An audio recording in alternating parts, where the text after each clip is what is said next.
Good morning, everybody. How we doing? It's been 10 days since I made an episode. Had a lot of stuff going on. I've been kind of starting to DJ again locally in Rochester, which is 25 minutes from here. It's a medium-sized city, which hoping it'll allow me to kind of be a big fish in a smaller pond compared to the Twin Cities. But it's been going well, and the feedback's been really incredible so far. And I play a mix of like jazz, blues, soul, funk, reggae, hip hop, pop, 80s, and yacht rock. I mean, everything is kind of interconnected. The history of music, I played from 7 decades, from the 50s through to the present. And it's fun connecting the tissue to play Bob Dylan, Make You Feel My Love, and to play Adele's version, kind of like blend them together.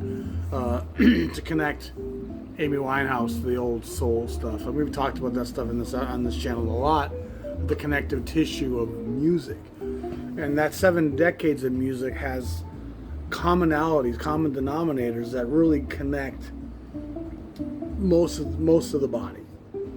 Not a lot of it exists outside of the framework of the blues, jazz, rhythm and blues, which really was the essential bottom and roots of rock and roll. And even the classic rock movement was rooted in the blues. And I mean, everything is so, all the 80s synth pop, new wave, it's really just light R&B. You listen to the Madonnas and the Cyndi Laupers and the Culture Clubs and even the pop music of the 2000s, the Britney Spears. That's light R&B. It's rhythm and blues. It's dance music. It's rooted in the black roots of all this music. So to connect all those different decades and make everything feel coherent and cogent is a fun experiment that for the most listeners is really enjoyable and brings almost everybody in. But it does take a broad palette and a lot of paint to know how to use all those colors. And I mean, that's where all the years of experience DJing for over 25 years, collecting records for 30 some years, being a musician my whole life, it's what allows me to hear and see and connect that stuff and to have a collection large enough to be able to play jazz, blues, soul, funk. I mean, I love playing Grant Green for people. The clean, long lines. Speaking of Grant Green, this almost sounds like Grant Green, although it's actually Joe Pass, who is probably a better player than most. He's a fantastic player, but we'll get back to that record in a minute. But it's been going well, and like I said, when I was DJing in the cities a couple years back, and most of my career doing it, I always enjoyed pushing the parameters of genre and era and time and race and culture and gender, and just making everybody feel embraced and part of the conversation. And it's a unique approach that doesn't just have the limitations of a guy playing electronic or a guy playing hip hop or a guy playing top 40. I mean, to really have all that represented and to be able to sprinkle the jazz in. And as I've said before many times on this channel, it's always amazing to me how many people, when I play jazz, piano trios, jazz trios and quartets, they love the guitar jazz stuff. How many people are like, oh, I really like this. What is this? It's kind of jazzy. And again, that kind of lends some credence to my whole argument that so many people think jazz is just difficult, screeching, honking, challenging, intellectual, unapproachable music. Jazz so has been given that air by so many of its followers, how it's used in cliche in film and television at times to represent a hoity-toity, bourgeoisie, sophisticate. They'll put on some really bizarre free jazz in the background, and it just kind of, I mean, a lot of my favorite shows have done it. There's an episode in The Sopranos where someone's a witness to one of Tony's crimes, and they show them reading their paper in their living room with reading the New York Times, and they're kind of, I mean, they don't quite have the monocle in, but it's pretty much that. And they got some just weird off the wall kind of, I think I even know what the jazz was, but I can't remember what it was, but it was very avant-garde, very free, and again, it was just using the jazz to paint a brush with who these people were. And I think that so impacts a lot of non-jazz fans in terms of what they think jazz is. Anyway, let's move on. It's been going well. As for the political stuff, I mean, I just got to keep my head down and not let it derail me. The federal government, it does have impact on our daily life, but I mean, local, state can have much more impact on some levels. And obviously the political ideology that the federal government represents doesn't represent who I am. But I mean, I have a pretty clear notion of what he's up to. And I think deregulation is the name of the game. I think he thinks he can bring some industry and manufacturing back to America and create some jobs and deport immigrants to create jobs for poor white people. But I mean, I thought that manufacturing is just not going to come back. No matter how much you deregulate the infrastructure of the worker, I mean, minimum wage. The corporations would be fine putting us back to work on the coal mine for 25 cents a day. They would. But, I mean, to move those plants from Thailand, Malaysia, China, Mexico back to America, it's going to have to really bottom out the wages here for that to be functional. Rolling back the EPA, rolling back all those environmental protections, I think he was told that it couldn't be done by his corporate friends. These jobs aren't going to come back because of the regulation. And I think that's why he's attempting to deregulate. He's like, watch me do it. He hates to be told what he can't do. And I mean, it's not good for the middle class. It's not good for the environment. It might have some long-term impacts on some things, but let's just hope and pray that everything sustains itself and that we don't devolve into more poverty and desperation, because that will create civil unrest, and none of us wants that. Something I want to touch on real quick is I'm working on my jazz trading cards again. I had kind of taken a break for that for a while. It's a set of 693 trading cards. You're like, 693? Why so many? And literally, even up into the 600s, most of the names, when you look at their resume and their pedigree and their history and their discography and who they play as sidemen for, my friend Brian was kind of looking at some of the stuff the other day. It's just amazing how many of these names are essential parts of the jazz story. And I cut it off at 1970, so your players that were predominantly post-1970, like your Keith Jarrett's, John McLaughlin's, I'm not even going to cover that. And I might do a second adjunct set eventually, but for now, this first set of 693, and I'm almost done. I got, I think, 630 done, front and back, little biography on the back. The front tells you where they're from, what genre they played, and when they were active. I mean, they're fun cards. And when I'm doing them and writing the bios for them, you start writing bios on guys you don't know as well, but you know that they were huge parts of the jazz circuit, because you see them as sidemen on enough stuff. And what I want to show you here is how some of these players who definitely aren't household names still had incredible legacies and careers that justify them having cards. And we do go back to pretty much the dawn of the jazz age, into the 20s, into the 30s, and we probably select fewer players from those genres, those decades. And by the time we get to the 50s and 60s, we have a pretty wide swath of players. But a guy like Gus Johnson, who, and these are printouts I do for my binders. I have a set of binders for label discographies, and I have a set of artist discographies with bios. Just, it's a great reference thing for people to come in, for myself, and making the cards has taught me so much. You learn so much about each player, and I mean, anytime you start writing and typing, and it just broadens your connection, the connective tissue. So Gus Johnson, again, a drummer who was known largely for playing with Basie in the 60s, sometimes in the 50s too, I think.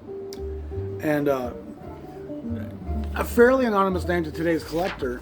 But when you look at his discography, along with playing with Count Basie throughout the 50s, into the much later even, he plays with Manny Alban, the great, was he Puerto Rican, I believe?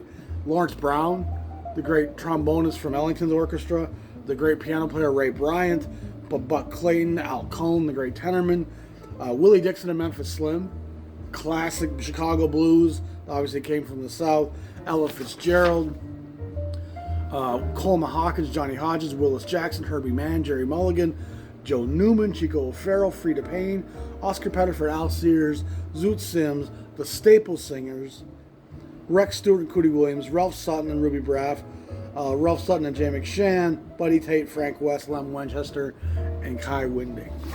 So a guy that's fairly peripheral in our knowledge base, Gus Johnson, has a impactful and varied and broad career playing with infinite important artists. Eddie Jones, a bass player who played with Basie for a long time, and again his career seemed like, well, noteworthy. I mean, I should probably look into it. Again, he played with Basie for a long time, from '53, from his early Clef work through his roulette stuff in the mid '60s. But he also works as a sideman, Eddie Jones, with Dorothy Ashby, the harpist, Bob Brookmeyer, Kenny Clark, Jimmy Cleveland, Frank Foster, Al Gray, obviously some Basie alumni there, Coleman Hawkins, Milt Jackson, Hank Jones, Thad Jones, Joe Newman, he's on almost Joe Newman's 50s and 60s work, Paul Kinneshay, Zoot Sims, Buddy Tate, Eddie Cleanhead, Vincent, Frank West, Ernie Wilkins, and Lem Winchester. And again, a lot of Basieites in that discography, but it just shows you how broad a lot of these guys' careers were. And I already have hundreds of these things printed out in my binders, hundreds. But as I make the trading cards and I get some of these deeper names, you're still looking at players going, wow, this is an amazing. If this is a baseball player, you'd have to say he's borderline Hall of Fame. I mean, these are guys that are just incredible legacies. A guy like Houston Person, great tenorman, played a lot of records on Prestige, which is where you kind of get to introduce him as a jazz fan. And of course, as a leader, he has a dozen Prestige titles. But it's also his work in the R&B circles and the blues circles that, once again, was really impressive. Gene Emmons, Billy Butler, Charles Earl, Grant Green, Tiny Grimes, Etta Jones, Charlie Kennard, Don Patterson, Sonny Phillips, Bernard Purdy, Horace Silver, Johnny Hammond Smith, Melvin Sparks. But then you can also throw in people like Charles Brown, Ron Carter, Lena Horne, Etta James, Lou Rawls, Dakota Staton. I mean, this is pretty impressive pedigree for a guy whose name doesn't have a lot of ring. Johnny Pisano, a great guitarist who actually works with Joe Pass later in his life. Fairly unknown. He had 2 records as a leader with Billy Bean on Decca in 57, 58. And those are great records. I have them both. And then he doesn't do much as a leader again until much later in the 70s and 90s. But even as a sideman, a guy like John Pisano, Herb Alpert, Chico Hamilton, Fred Katz, all kinds of Peggy Lee, Sergio Mendez, Ken Nordine, Word Jazz, son of Word Jazz, Joe Pass. And then with others, pop singer Ryan Adams, Gato Barbieri, Les Baxter, Tony Bennett, Michael Bublé, Frank Capp, Natalie Cole. I mean, these lists just go on and on of infinite players that people be thinking of as kind of peripheral people, just have these incredible legacies. George Tucker, another great bass player, who you know him because he's on some Blue Notes. And so you look at what else he's done here. Ted Curson on Prestige, Walt Dickerson on Prestige, Eric Dolphy's great Outward Bound, Lou Donaldson on Blue Note, Booker Irvin on Bethlehem, Savoy, and Candid, Curtis Fuller on Savoy and Blue Note, Dexter Gordon on Blue Note, Benny Green on Blue Note, Slide Hampton on the Strand label, John Handy, Willis Jackson's Prestige stuff, Etta Jones, Clifford Jordan, Lambert Hendrickson Ross, Ann Baven, Melba Liston, Gilda Mahomes, Junior Mance, Charles McPherson, Jackie McLean, Oliver Nelson, Horace Parland, Dave Pike, Pony Pondexter, Sonny Red, Freddie Red, Jerome Richardson, Shirley Scott, Zoot Sims, Johnny Hammond Smith, Buddy Tate, Lucky Thompson, Stanley Turrentine, Jimmy Witherspoon, and Jimmy Woods. And so again, a guy whose name doesn't have a lot of ring, just a legendary career as a utility infielder. Again, to use a baseball reference. And so I keep adding these profiles to my binders, upping my own knowledge and connectivity. And it's just good to share this with you. And the trading card set, which I'm not exactly sure what I'm going to do with them, because of copyright issues and legality, I don't want to have any issue. I've thought about giving them away as downloads to people who donate to the channel. Speaking of which, I could definitely use some help right now with the coffee shop. Things have been slow. Thanksgiving week was really slow. If you want to support this channel and this coffee shop that has all these jazz records in it, please go to my PayPal, even Patreon, YouTube thanks. All that stuff does help. Also subscribe, hit the like button. These are things every YouTube channel says that I don't really say enough of. Hit that like button, support the channel, hit the bell for notifications when we launch new episodes. And again, my reach and my niche is so specific that I'm not really trying to go viral. I'm not trying to reach millions. I'm just trying to reach people who love jazz on a deep level, more than just the trend setting. Oh, I got the latest pressing of this so I can talk to everybody else with the same fucking record. Leo Wright, Rex Stewart. I mean, there's probably 30 bios in here that I'm adding. Roy Brooks, Betty Carter, the great Herschel Evans. It's just impressive. Harry Carney, the great baritone player who played with Ellington. Red Holloway, another fantastic tenorman from Chicago, from the DuSable High alumni. Again, he's got a lot of records on his own on Prestige. Works with Sonny Stitch, Shuggy Otis, Horace Parlan. I mean, it's just Gene Ammons, George Benson, Etta James, George Duke, Junior Mance, Wade Marcus, John Mayall, Jack McDuff, Jimmy McGriff. It's impressive stuff. Clark Terry. So enough on these bios, but it's just an impressive thing when you realize how deep the talent pool was in the jazz world throughout the 30s, 40s, 50s, 60s, and of course into the 70s and 80s as well. But just covering the main figures of the golden age, I'm at nearly 700 cards. And I have a list of 100 people that aren't going to make it on this first set.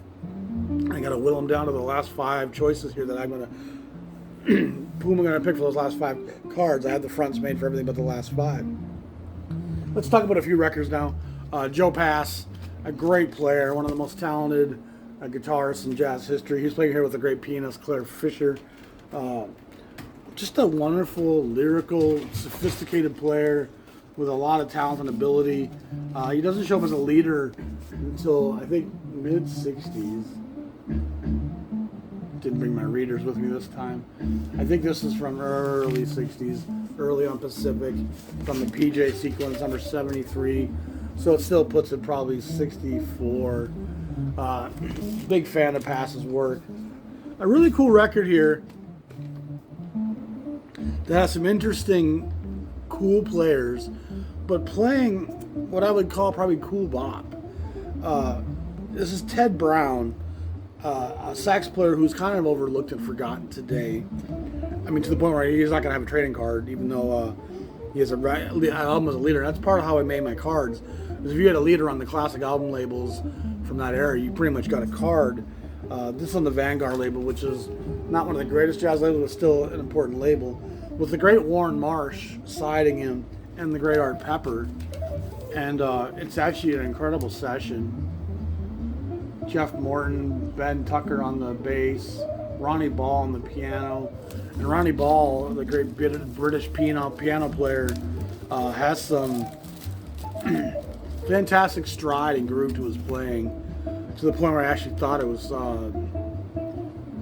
a different player. I mean, this guy's great. It turned out it was Ronnie Ball, Ronnie Ball has a record at Savoy that's noteworthy, and he shows up quite a bit as a sideman. There's another guy, Ronnie Ball, whose side work is much greater than you would imagine for a British guy. Weird cover. Jazz Cat. I guess it's more of a dog if you look at it. Ted Brown. Vanguard at 8515. And Vanguard has a pretty impressive 10-inch discography that gives way to an LP discography. But then they kind of phase jazz out fairly quickly in their run. This record really kicks ass. Prestige number 7181. John Coltrane is featured heavily here, along with Donald Byrd. It's a Red Garland session, and there's really 2 forms of Garland solo work. There's his trio work, which is piano balladry at its best, and it's gorgeous, and it's eloquent, and it's dainty, and it's melancholic. But then when you get Garland playing in a quintet setting with a couple of horn players, it's a bit more reminiscent of his work with the Miles Quintet. A little more hard bop driven, a little more tempo driven, a little more aggression, a little bit more tactile and dynamic. George Joyner and Arthur Taylor round out the rhythm section here. So he's not playing with his normal rhythm mates here. No Philly Joe Jones, no Paul Chambers. But you have Art Taylor, George Joyner. Again, these are household names, or they should be anyway, in terms of jazz canon. With Red Garland, John Coltrane, and Donald Byrd. Incredible record, and I was listening to it a couple times in the day. And Coltrane's at his lyrical best. And what I love about jazz is most of these players' capacity to graft themselves into the ilk of the player who's leading the session. And I often talk about Mobley's ability to do that, but even Coltrane here is playing lyrical, beautiful passages. And, I mean, there's still a great deal of up-tempo playing going on, but it's not the hard bop of Blue Note. I mean, it does have some aggression and some up-tempo dynamics, but it's certainly a more middle-of-the-road, melodic phrasing, groove-driven, wonderful session. Jack McDuff, who I've been kind of listening to a lot lately, what a great career McDuff had. And again, here's another guy who worked with George Benson for a while. I mean, Rooted in the Blues and the Black Church. Lem Winchester's on the vibes here with the great Jimmy Forrest, and then Bill Elliott's on the drums. And oftentimes when you have an organ player, you don't have a bassist because the organ can provide you that low end with the foot pedals. Jack McDuff. I mean, most of these other organ players of this era owe a great debt to Jimmy Smith. Smith's popularity and burgeoning stardom really opens the door to a slew of other organ players to come along. And whether it was Prestige, Riverside, Blue Note, they all had to have a couple of them. And of course, Smith's departure from Blue Note to Verve really opens the door for about 4 other organ players to step into the limelight at Blue Note. Babyface Willette, Freddie Roach, Big John Patton. These guys all get their time in the spotlight. And McDuff actually makes a few records of Blue Note a little bit later, I think after the Liberty sale. But McDuff's work at Prestige is wonderful. It's rooted in the soul jazz and kind of in some ways defines the soul jazz era. Again, his work with Jimmy Forrest is just fun, wonderful, lyrical. Rooted in the blues, rooted in the Black Church, that gospel. I mean, it's just wonderful hanging out with some friends jazz. And partly why these records are out is these are the kind of records I bring to my gigs a lot. Willis Jackson, I must have listened to this record 8 times.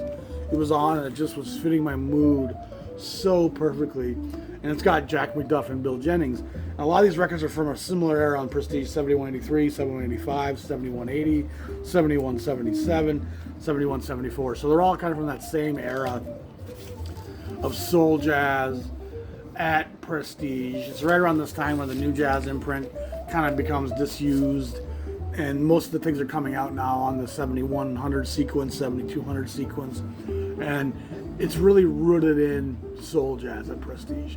They've moved away from the hard bop, they've moved away from the avant-garde, they've moved away from modal. They're not trying to be too experimental. They're really kind of nailing down one thing.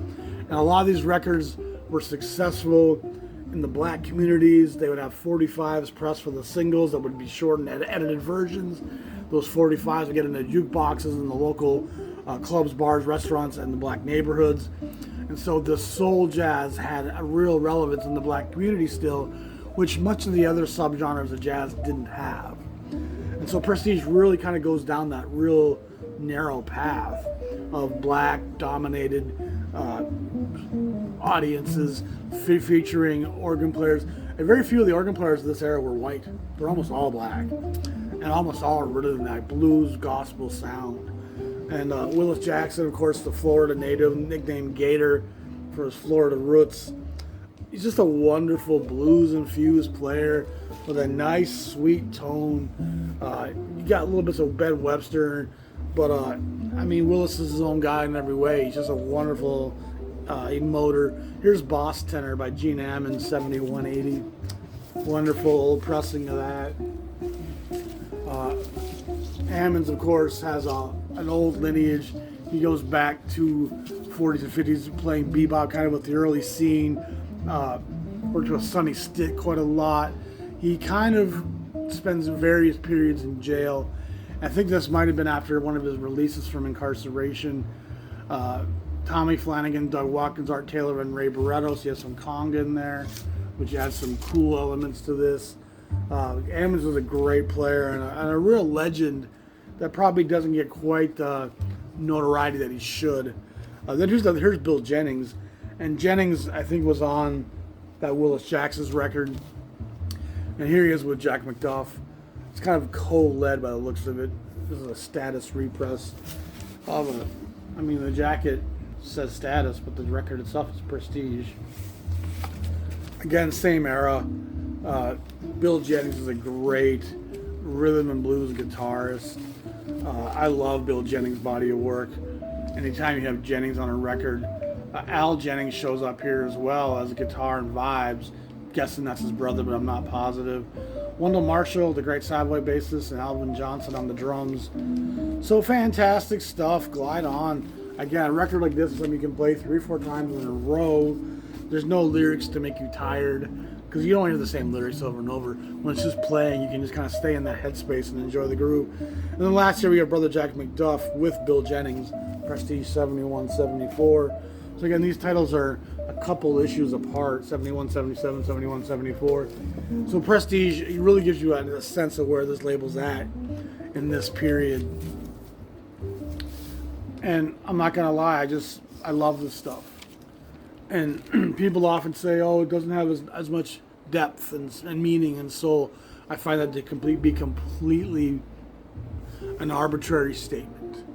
I mean, feel doesn't need to be complicated. Feel doesn't need to be screeching and irritating and obfuscating melody. I mean, I listen to Ben Webster. There's all the feel in the world. And much of this jazz from this era, to me, is bleeding the blues and bleeding soul and bleeding struggle and a found optimism and a hope for a better tomorrow and a prayer to the Creator for sustenance and survival. I mean, this music is just wonderfully lyrical, wonderfully spiritual. And it's not in that kind of almost pretentious sense of a lot of spiritual jazz. We got that label later with its mysticism and a lot of that stuff to me has a forced spirituality. And some of it's better than others, but I mean, I find some of it's also driven by the people who love it. I mean, sorry to say, but you shouldn't have to have a moniker put on a genre to implant in your head how it makes you feel. And the spirituality of this music, it just oozes a deep, deep soul and a deep, deep sorrow. And like I said, the shadows and shades of optimism that play in the blues allows you to feel. You're able to grasp at strings of hope and expunge certain darknesses and expunge certain uncertainties and cling on to melody and soul and the blues and feeling, and it can release that angst and release that tension. And I find some of the most simple and melodic jazz to be the deepest, most spiritual, most sensual, most intellectually satisfying. It can send my mind down these spiraling paths of intrigue and deep introspection, trying to grasp the melancholy and the will to survive in spite of struggle and tyranny. Freneticism doesn't do that. Freneticism just speaks of chaos and water cannons, which was part of the 60s backdrop. And it has its place. But the serenity of centering myself in melody and groove and spirituality and finding calm in spite of the storm outside, that's a real harbor in these troubled times. And I've said this before many times, and I'm going to say it again. Whenever we think we have troubled times, whether you have money problems and heartache and addiction. And this was something I said to myself many times the last few years, going through the money issues with my wife having left, and her struggles with addiction and depression, and just the trouble that it's caused me in my business. Her not paying the mortgage, it's really put a crimp on me. But yeah, I wake up some days and go, oh, how do I do it? How do I go down there and just... But then I recognize that to a black man in the 40s, money problems and heartache was a good day. Didn't get arrested. Didn't get beat with a billy club. Didn't have a cousin lynched in Mississippi. Didn't have the police harass me on the way to work. Didn't get sent to jail for something I didn't even do and held for weeks on end. So as a white, privileged citizen of this planet, who, make no mistake, we are all entitled to our own sorrow and pain and all feel it.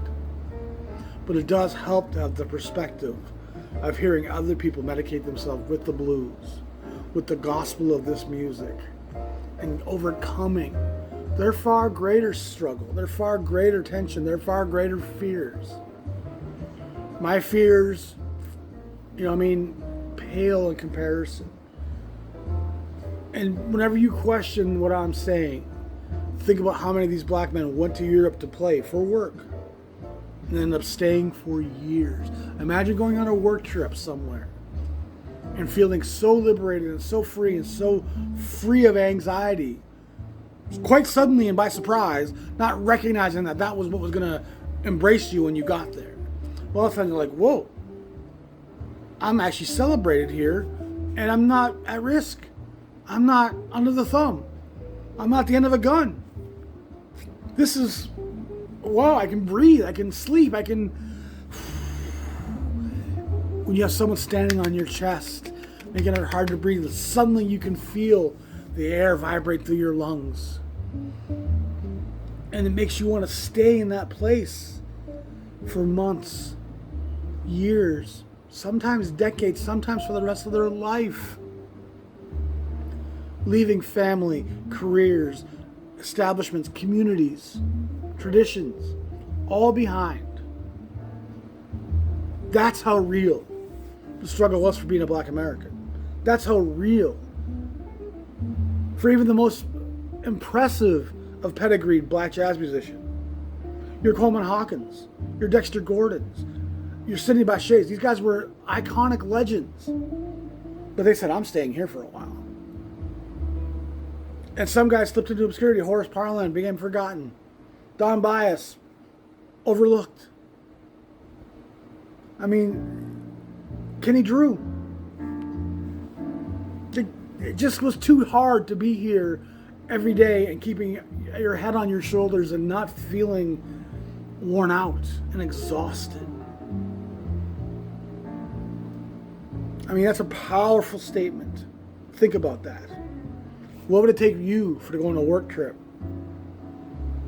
and be like, oh man, this is different. I'm staying here. I'm not coming home. Not coming home, guys. Sorry. And many of them waited for things to get better in America. Some waited for decades. Dexter Gordon finally came home. 1979, 80, 77, and there somewhere he comes home. And many didn't come home. That tells you a lot if you really think about it. They didn't just go to Europe because the audiences were better.